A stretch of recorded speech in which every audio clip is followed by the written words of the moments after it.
Good morning बच्चों। Class 12th D. पिछली बार हमने वेक्टर के बारे में कुछ सूत्र पढ़े थे और वेक्टर अर्थात सदिश क्या होता है ये जाना था। मैंने कुछ सूत्र बताए थे आपको, उसी के ऊपर आज हम काम करेंगे। ठीक है। एक मैंने बताया था आपको कि मान लिया कोई वेक्टर हमारे पास ये है a बराबर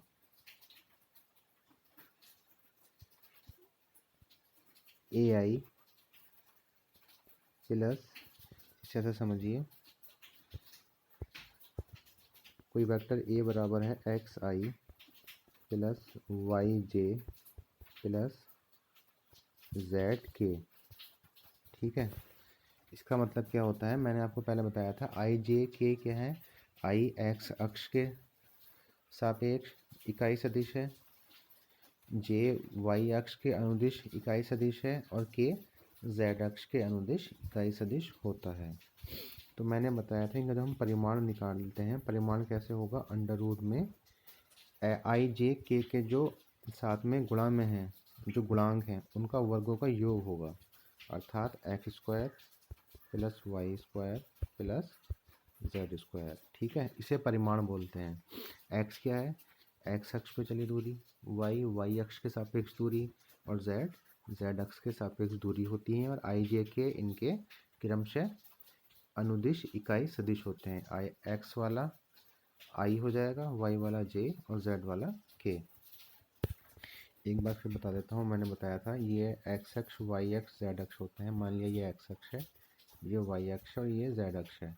तो यहाँ जो इकाई सदिश काम करता है वो आई करता है, यहाँ पर इकाई सदिश जे काम करेगा और यहाँ इकाई सदिश के काम करेगा। ठीक है। तो कोई भी अगर बिंदु हमारे पास है, मान लिया बिंदु ये है 2 3 4, तो इसका मतलब है ये एक्स अक्ष पे चली दूरी है तो 2 आई हो जाएगा, 3 वाई अक्ष पे चली दूरी है तो 3 जे हो जाएगा और 4 जेड अक्ष पे चली दूरी है तो 4 के हो जाएगा। तो यहाँ से जो आपका वेक्टर बनेगा वो वेक्टर क्या बनेगा, 2 आई प्लस 3 जे प्लस 4 के, और इनका परिमाण क्या हो जाएगा, मॉड ए बराबर हो जाएगा अंडर रूट में आई जे के गुणांकों के वर्ग का योग, अर्थात अंडर रूट 2 का स्क्वायर प्लस 3 का स्क्वायर प्लस 4 का स्क्वायर। ये सब बता रखा है मैंने पिछली वीडियो में।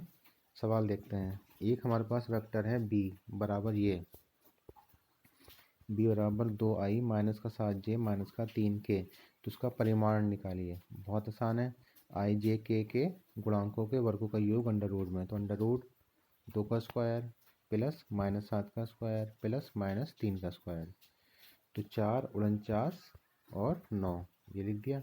उत्तर आ गया अंडर रूट 62। इसी प्रकार ये अगला सवाल है, सी बराबर 1/√3 आई प्लस 1/√3 जे माइनस 1/√3 के, तो वही है, गुणांकों के वर्गों का योग कर देंगे, उत्तर आ जाएगा आराम से। ये सवाल आप कर लेना। ठीक।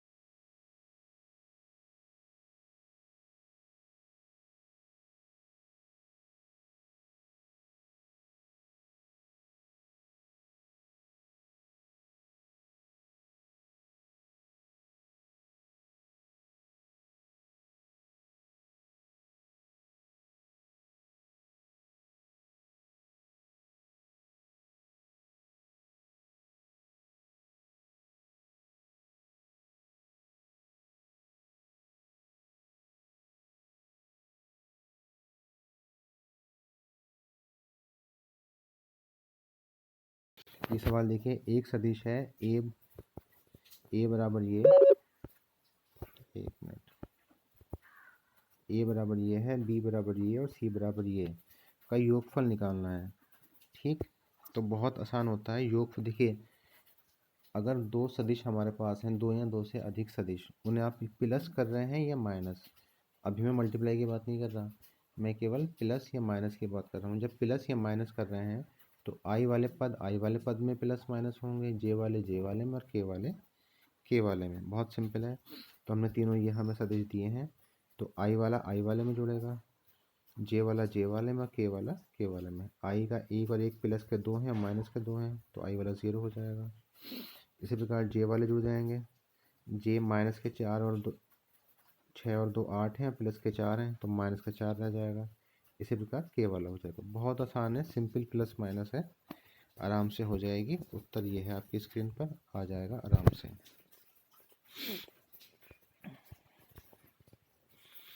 हाँ, ये सवाल देखो, ये सवाल अच्छा है। यदि सदिश आई बराबर ए बराबर आई प्लस जे प्लस 2 के अनुदिश एक मात्रक सदिश ज्ञात कीजिए। मात्रक सदिश बोलते हैं हम इकाई सदिश को। जो अभी इकाई सदिश की हम बात कर रहे थे ना, उसे ही मात्रक सदिश बोलते हैं। और इकाई सदिश की परिभाषा मैंने पिछली वाली वीडियो में बताई थी। इकाई सदिश वह सदिश है जिसका परिमाण एक होता है, उसे हम इकाई सदिश कहते हैं। और इकाई सदिश का ही दूसरा नाम मात्रक सदिश है। और सूत्र क्या है इसका? सूत्र ये है, यदि कोई वेक्टर ए है आपके पास और ए का आपको इकाई सदिश निकालना है। इकाई सदिश को दिखाते हैं ऐसे कैप बनाकर। दो चीज़ होती है, एक तो होता है तीर बना हुआ, इसका मतलब है केवल सदिश, और एक होता है इस पर कैप बना हुआ, इसका मतलब होता है इकाई सदिश।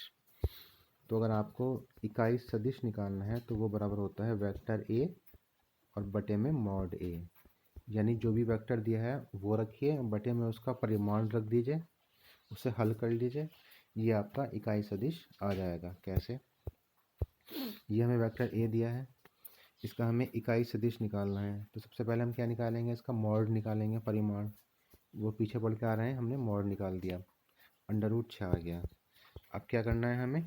केवल इकाई सदिश निकालने के लिए ये इन्होंने गलत चिन्ह लगा दिया है, चिन्ह कैप का लगेगा, यहाँ पे कैप बनेगा ऐसे। इकाई सदिश बराबर होता है वो वेक्टर और बटे में उसका मॉड। तो वेक्टर का मान लग गया, देखिए आई प्लस जे प्लस 2 के, और बटे में उसका मॉड आ गया √6 बटे में। अब क्या करते हैं, आई जे के पद हमें अलग अलग लिखने होते हैं, तो इसे हम आई के बटे में भी बचा दिया, जे के बटे में भी और के बटे में भी। ये उत्तर हो गया इसका। ये क्या हो गया? इसका इकाई सदिश हो गया। अब सवाल ठीक है या नहीं, इसकी एक पहचान करने का तरीका भी है। यदि आप इस इकाई सदिश जो आपने निकाला है, इसका यदि आप दोबारा से परिमाण निकालते हैं तो इसका परिमाण एक आना चाहिए, तो आपका उत्तर ठीक होगा। ठीक है, इस तरह सवाल हो जाएंगे। का मान दिया है, ये कह रहा है सदिश a प्लस बी के अनुदिश मात्रक सदिश निकालना है। तो मात्रक मतलब इकाई सदिश, तो हमें क्या करना है? a प्लस बी और बटे में a प्लस बी पूरे का परिमाण। ठीक है, यही होता है ना मात्रक सदिश, कि वो वेक्टर और बटे में उसका परिमाण। तो पहले हम a प्लस बी ज्ञात कर लेंगे आराम से। हमें पता है a प्लस बी कैसे निकालते हैं। हमने a प्लस बी का मान निकाल दिया, ये आ गया आपका a प्लस बी का मान, जो हो जाएगा आई प्लस के, जे इसमें कैंसिल हो जाएगा। अब क्या करना है? a प्लस बी चाहिए और a प्लस बी का पूरे का परिमाण चाहिए, क्योंकि इसने ये नहीं कहा कि a या b का इकाई सदिश निकालो, इसने कहा है a प्लस बी पूरे का इकाई सदिश निकालो। जब पूरे का निकालना है तो हमें a प्लस बी पूरे का ही परिमाण निकालना होगा। तो a प्लस बी का मान ये है, इसका परिमाण निकाल दिया हमने, ये आ गया। बहुत आसान है। अब क्या करना है?